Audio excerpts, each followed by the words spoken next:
A Texas woman recently stole a husband, or at least that's what she has been accused of, but not in the way that you ordinarily would think about it. She didn't do it the old-fashioned way and just steal somebody else's husband. She stole a man that was formerly her fiance. Here's what happened. Apparently, her and her husband-to-be had went all the way to the point where they got a marriage license, but apparently there was some sort of big blow-up, and they called the wedding off. Rather than accepting that, this woman took the marriage license and convinced a reverend to perform a ceremony of some sort, or at least to certify that the ceremony had been done and that the marriage had been solidified. First of all, this is fraud. It's a crime. But the question is whether or not this marriage is voidable, or is it void automatically without the husband having to do anything. Under these circumstances, my guess would be, if this were in Florida, I don't necessarily think that this marriage would be void ab initio, meaning from its inception, it's automatically void and there's nothing that needs to be done. I believe that this marriage is likely to be one that is voidable, meaning that even though he's done nothing wrong, other than apparently he chose someone who's capable of this type of fraud, he still is going to have to spend money, more likely than not, to hire an attorney to go through the process of undoing this fraudulent marriage.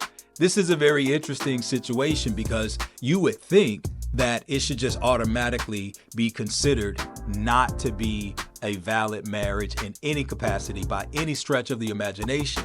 But the problem is, it does not fall within the category of things that would generally be allowed to be considered as a void marriage right from the beginning, meaning that it's not a situation where he already had a wife or she already had a husband.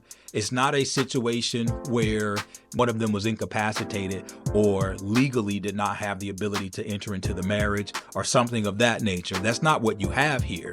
Assuming that he has his legal capacity to enter into a contract and to basically do the things that any adult would be allowed to do, he simply had no knowledge. It was a surprise wedding to him. So I suppose that you could argue in some ways that should be a lack of capacity, but from a legal standpoint, that's not necessarily the lack of capacity that's anticipated here. Unfortunately, I believe that this gentleman, assuming that Texas law is similar to what Florida law is, I think that this man is actually going to have to go and get himself an attorney to try to get this undone. And by the way, coincidentally, this place where this took place, this was in Beverly Hills, Texas.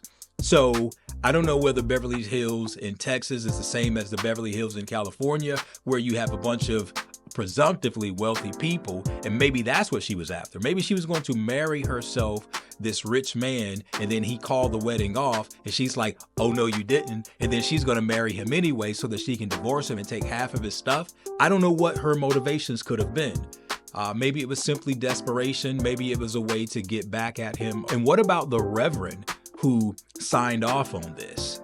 I wonder if he's going to be in any trouble for this, because my assumption is that there are certain rules that you need to follow as a person who's going to officiate these types of ceremonies, and you're giving your oath to the court and to the government and to the world that you have absolutely presided over this ceremony and that this wedding or this marriage has been solemnized, right? But that wasn't true here. So what happens to the reverend?